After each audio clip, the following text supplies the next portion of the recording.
हुआ ये कि जर्मनी के अंदर यहूदी लोग थे और वो जियोनिस्ट मूवमेंट चला रहे थे। मूवमेंट था कि उनको उनके लिए एक अलग देश चाहिए। यहूदियों के द्वारा एक प्रकार का मूवमेंट बना हुआ था उस दौर में कि अगर हमें आप अलग क्षेत्र देते हैं तो हम अलग तरह से खुश रह सकते हैं, जर्मनी में हम खुश नहीं हैं। जर्मनी के अलावा भी जहां तहां यहूदी थे वो अपने लिए एक देश चाहते थे कि उनके पास एक देश हो।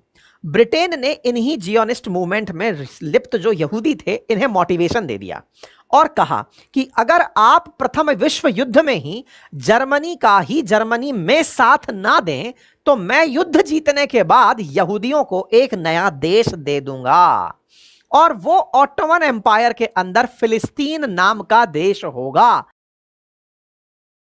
ये एग्रीमेंट रचा गया था उस समय के जो ब्रिटिशर्स थे, उन ब्रिटिशर्स के द्वारा ये एग्रीमेंट किया गया यहूदियों के साथ और ब्रिटिश सरकार ने यहूदियों को ये मोटिवेशन दे दिया कि हम आप लोगों के साथ मिलकर के भविष्य में कुछ इस तरह का एग्रीमेंट करेंगे कि आप लोगों को एक अलग देश पूरी तरह से मिल जाएगा।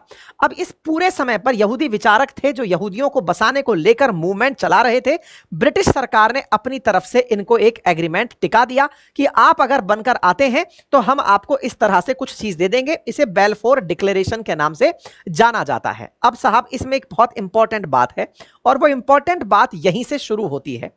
जर्मनी प्रथम विश्व युद्ध हार जाता है और प्रथम विश्व युद्ध हारते ही उसके अंदर एक भाव पैदा होता है कि हम युद्ध क्यों हारे, और युद्ध हारने का जब वजह ढूंढी जाती है तो आंसर निकल कर आता है हमारे ही देश के यहूदियों ने हमको मदद नहीं की।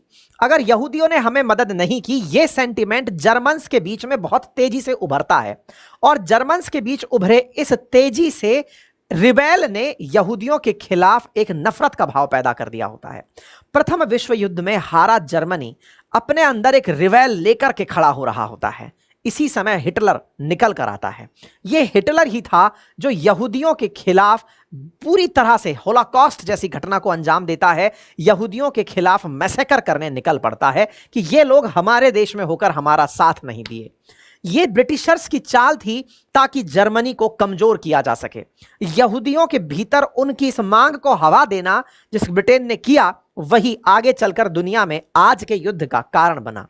मेरे प्यारे साथियों, यहूदी इस युद्ध में जीते ब्रिटेन से यह उम्मीद करने लगे कि जैसे ही वर्ल्ड वॉर 1 खत्म होगा उन्हें फिलिस्तीन नामक देश दे दिया जाएगा। यहूदी इससे पहले ही दुनिया भर से निकल कर फिलिस्तीन में आना और बसना शुरू कर चुके थे। प्रथम विश्व युद्ध के खत्म होते ही 1919 से 23 के बीच में 35,000 यहूदी फिलिस्तीन में आकर बस चुके थे, क्योंकि उन्हें यह उम्मीद थी कि अगर और कहीं रहे तो हमारे खिलाफ नशंस हत्याएं हो सकती हैं, हमारे खिलाफ मूवमेंट चल सकता है, हारे हुए देश हमारे खिलाफ एक्शन ले सकते हैं। इसलिए यहूदी निकल कर दुनिया भर से फिलिस्तीन आकर रहना शुरू कर दिए।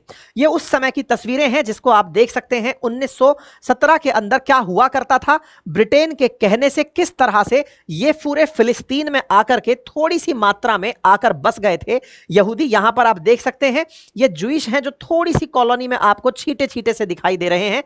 ये कहीं ना कहीं से आकर यहां बसे हुए थे और ये फिलिस्तीन के हिस्से पर 6% अपनी टोटल पॉपुलेशन के साथ रह रहे थे। यह समय था 1917 का। इस यहां पर आए हुए फिलिस्तीनियों में अरब मुसलमानों और यहूदियों के बीच में मतभेद होना शुरू हुआ। एक पुस्तक लिखी गई जिसका नाम था Zionism is the blessing to the Arab. इसके अंदर बताया गया कि 1921 में विंस्टन चर्चिल को एक लेख लिखा मूसा काजिम अल हुसैनी ने, और उसमें कहा कि फिलिस्तीन में बसने वाले यहूदी भूमि और संपत्ति का मूल्य कम कर रहे हैं, साथ ही वित्तीय संकट को बढ़ावा दे रहे हैं। क्या यूरोप यह उम्मीद कर सकता है कि अरब ऐसे पड़ोसी के साथ रहेंगे और काम करेंगे?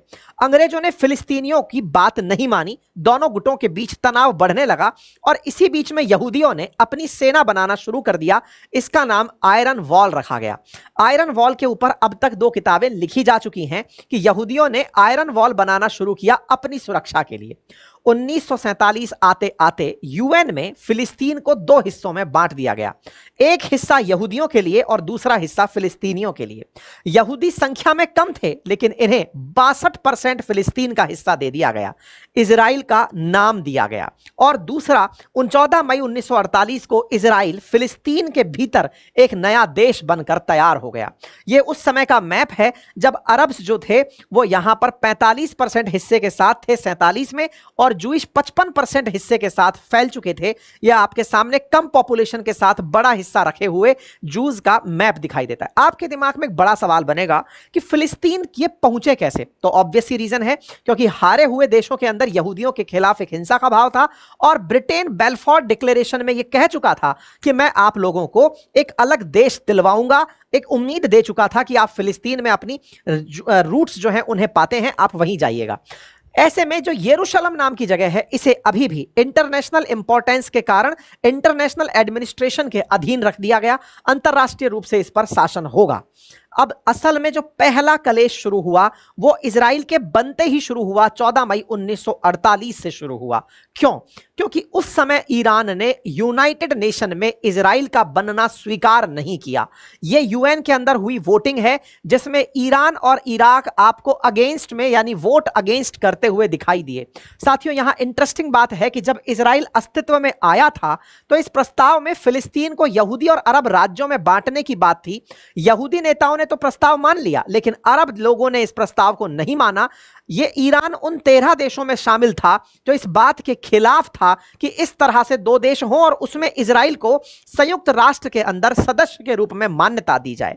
भारत भी उन देशों में शामिल था जो इस बात के खिलाफ था कि इजराइल को यूएन में एज ए मेंबर एंट्री दी जाए, क्योंकि उस समय भारत के जो सेंटिमेंट थे वो बहुत हद तक प्रो ईरान टाइप से हुआ करते थे। आप यहां Iran, Iraq, Lebanon, Pakistan, Saudi, Syria, Turkey, Yemen, ये जितने मुस्लिम वर्ल्ड कंट्री हैं इनके साथ भारत ने अपने आप को अलाइन किया और इन्हीं के साथ रहते हुए इजराइल के खिलाफ वोट किया था। ये यहां पर वोटिंग डली है। ईरान तब से इनके खिलाफ होना शुरू हुआ।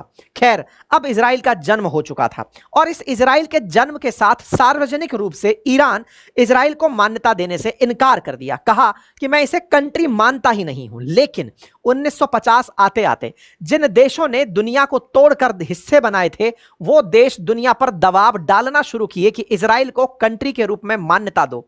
बारी आई तुर्की की। सबसे पहला तुर्की वो देश बना जिसने इजराइल को सबसे पहले एक मुस्लिम कंट्री होते हुए भी मान्यता दी। फिलिस्तीनियों के साथ तुर्की नहीं गया और उसने तत्काल प्रभाव से इन्हें मान्यता दी। इंटरेस्टिंग बात यह है कि इसके तुरंत बाद ईरान वो देश बना जो कि तुर्की के बाद इजराइल को मान्यता दिया। यह बड़ा इंपॉर्टेंट है जान लेना कि 1953 के अंदर ईरान ने इजराइल को एक स्वतंत्र देश के रूप में मान्यता दे दी।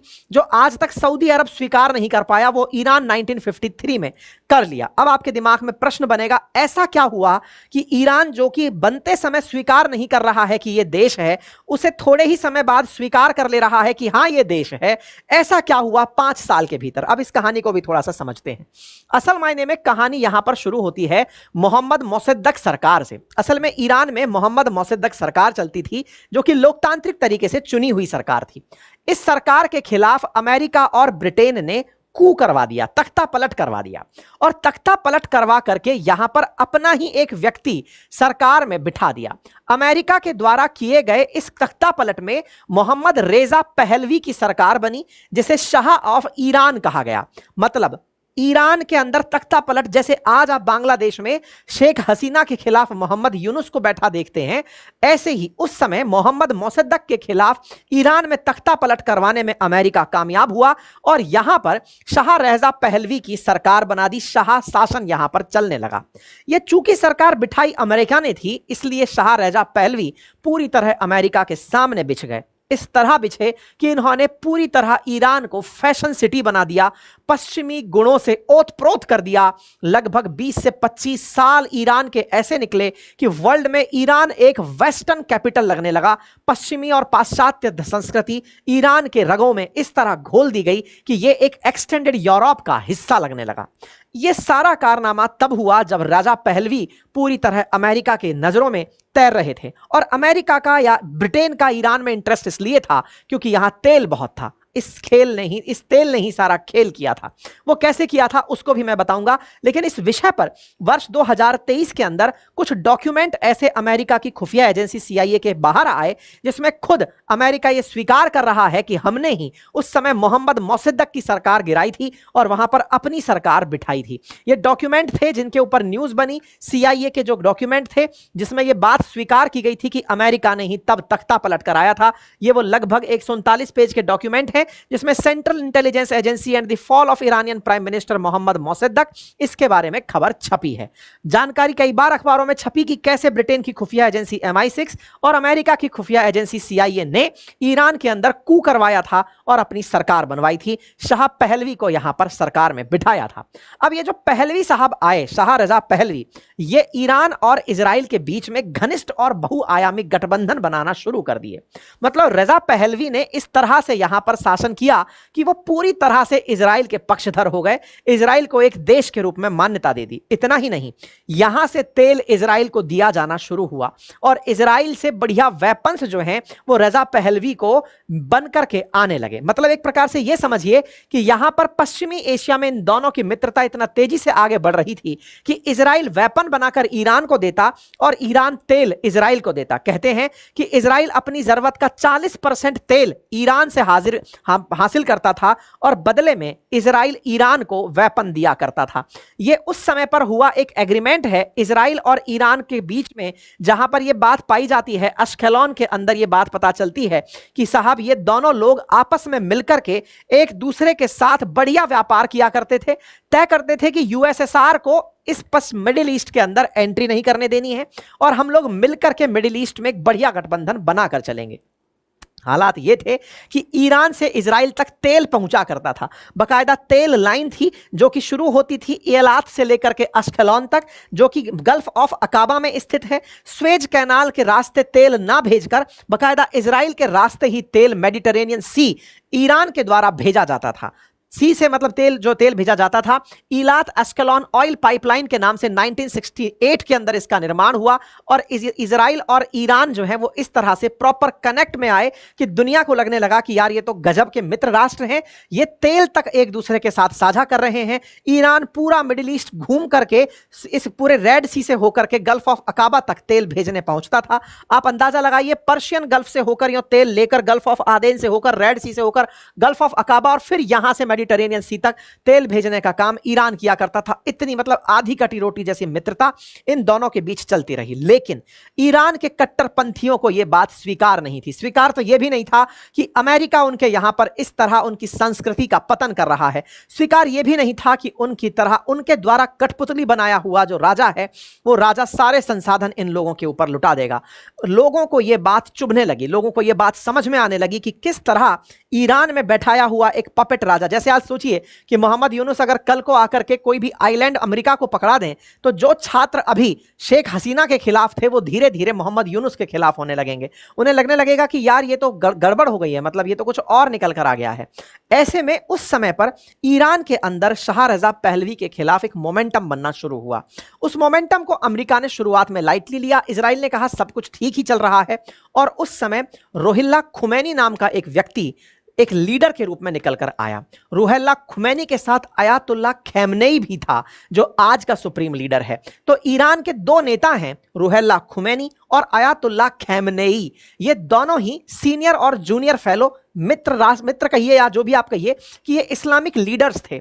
ये निकलकर आना शुरू हुए और लोगों को बताना शुरू किए कि कैसे अमेरिका ने ईरान के कल्चर को खत्म कर दिया है, कैसे अमेरिका और इजराइल ने मिलकर ईरान को अपने उपयोग में ले लिया है। ईरान के ही संसाधनों से इजराइल और अमेरिका अब पल रहे हैं। यह बात इन्होंने जनता के दिमाग में बिठाना शुरू किया। 1979 आते आते यहां की सरकार के खिलाफ रिवॉल्ट हो जाता है और इस रिवॉल्ट में यहां के राजा को भागना पड़ता है।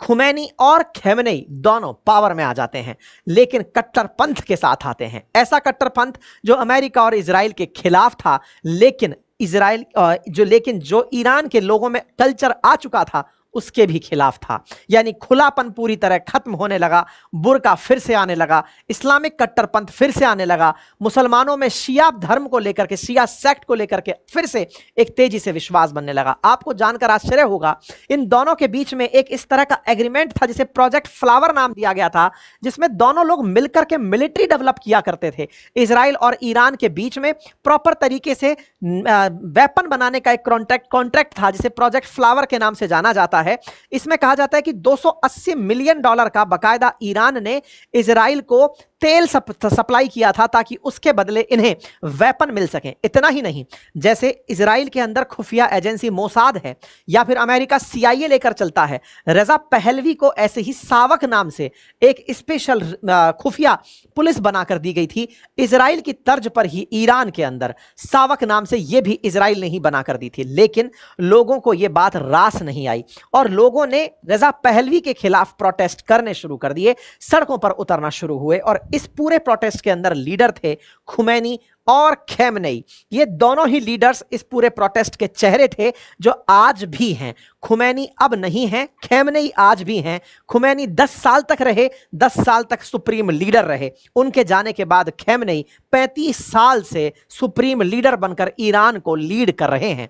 जैसे ही शुरुआत यहां पर अंत हुआ, और मैंने इस पर आपको प्रॉपर बताया भी था। एक और कहानी है यहां पर, मैं आपको बताना जरूरी समझूंगा कि ईरान और इजराइल के मित्रता में एक और पलड़ा आया था, और वो ये था कि ईरान जब इराक के खिलाफ युद्ध लड़ रहा था, उस समय पर भी इजराइल ने ईरान को वेपन दिए थे इराक के खिलाफ लड़ने के लिए। हमारा एक और चैनल है, उस पर काफी टाइम से वीडियोस नहीं डल रहे हैं, डालेंगे इस पर भी, अंकित अवस्थी ऑफिशियल के नाम से है। इस पर मैंने एक दिन एक वीडियो डाला था जिसमें बताया था कि कैसे सद्दाम हुसैन अमेरिका द्वारा मारा गया था। उसमें मैंने ये पूरी कहानी सुनाई थी, आप जाकर सुन लीजिएगा। एक अलग कहानी है इराक और अमेरिका की दुश्मनी की। लेकिन हाँ, इस कहानी से आप यह अंदाजा जरूर लगा पाएंगे कि इराक और ईरान को लड़ाने में इजरायली वेपन्स ने किस तरह ईरान का साथ दिया था। और यह बात बाद में निकल करके भी आई थी कि ईरान को $500 मिलियन के हथियार इजराइल ने बेचे थे। यह ब्रिटिश अखबार द ऑब्जर्वर है, उसने इस बात को बाहर निकाला था कि जिस समय यह संघर्ष चल रहा था उस समय इजराइल इन लोगों को वेपन बेच रहा था, ईरान को वेपन बेच करके इराक के खिलाफ लड़वा रहा था। तो इजराइल हमेशा से ही वेपन का सप्लायर रहा और ईरान को सप्लाई देते हुए इराक के खिलाफ खूब लड़वाया। लेकिन जब ईरान के अंदर यह धर्म शासित शासन हुआ और इस धर्म शासित शासन ने ईरान ने इजराइल को छोटा शैतान कहकर संबोधित करना शुरू किया और अमेरिका को बड़ा शैतान कहकर संबोधित करना शुरू किया, तब से यह खुलकर समझ में आने लगा कि ईरान अब वो वाला ईरान वापस बनेगा जो डे वन से ही इजराइल को स्वीकार नहीं करता। ये वही वाला ईरान वापस आएगा जिसने कभी फिलिस्तीन में यहूदियों की एंट्री स्वीकार नहीं की थी। यही कारण है कि खुमैनी हो या खेमनेई, ये इजराइल को स्वीकार ही नहीं करते एज ए कंट्री और उसके अस्तित्व को बिल्कुल भी नहीं मानते। इनका मानना है कि फिलिस्तीन में यहूदियों को जबरन घुसाया गया था। लेकिन यहूदियों का अपना मत है, उनका कहना है कि हमें बाल्फोर डिक्लेरेशन के थ्रू फिलिस्तीन दिया गया था, हम यहां नहीं आए, हमें ब्रिटिशर्स ने यहां बसाया था। क्या ब्रिटिशर्स का फैसला मानने योग्य था? तो जवाब हाँ में ही है। ऐसा इसलिए क्योंकि भारत और पाकिस्तान को भी ब्रिटिशर्स ही बांट कर गए थे। दुनिया में जितने भी देश या विवाद हैं उनके पीछे ब्रिटिशर्स खड़े हैं। तो बाल्फोर डिक्लेरेशन करके फिलिस्तीन में यहूदियों को बसाने का जो साहस था वो ब्रिटिशर्स का था, वो कर चले गए। अब यहूदियों के खिलाफ ईरान के मन में जितने भी द्वेष हैं वो होने असल में ब्रिटेन के खिलाफ चाहिए, लेकिन निशाना इजराइल को बनाया जाता है। इजराइल इस बात से चिंतित रहता है कि ये मेरे बारे में सब जानते हैं। कौन सब जानते हैं? ईरान वाले स्ट्रेटजी जानते हैं, क्योंकि मित्र जब थे तो तरीके पता थे। ऐसे में ये हमारे खिलाफ कभी भी हमलावर हो सकते हैं। मिसाइल बनाने की तकनीक सब ईरानियंस को पता है। सारे की सारे लोग जो ईरान में सेना के लोग हैं जिन्हें कभी इजराइल ने भड़काने का प्रयास किया, लेकिन खुमैनी और खेमनेई ये पूरी तरह से सेना को अपने साथ ले जाने में कामयाब हुए। ऐसे में इजराइल का डर इस बात का है कि कहीं उसी के सिखाई ट्रिक से ईरान इजराइल को मात ना दे दे। आज के संघर्ष का सबसे बड़ा कारण भी यही है कि इजराइल वेपन बनाना जानता है, लेकिन बनाए हुए वेपन की ट्रेनिंग वो ईरान को ऑलरेडी कईयों साल तक, लगभग 2500 साल तक दे चुका है। ऐसे में कहीं उसी की विधा से उसी का नुकसान ना हो जाए, ये सबसे बड़ी चिंता है। उम्मीद है कि आप लोगों को ऐतिहासिकता से यह तो पता चला होगा कि दोनों के बीच आफ्टर ऑल कलेश क्या है। जानकारी पसंद आई हो तो जरूर साझा करिएगा। आप इस बात से क्या समझे और आपके हिसाब से ईरान और इजराइल में कौन सही कौन गलत और अल्टीमेटली कौन सही कौन गलत, कमेंट बॉक्स में सेशन पूरा होने के बाद जरूर बताइएगा। चैनल पर नए हैं तो सब्सक्राइब करना बिल्कुल मत भूलिए।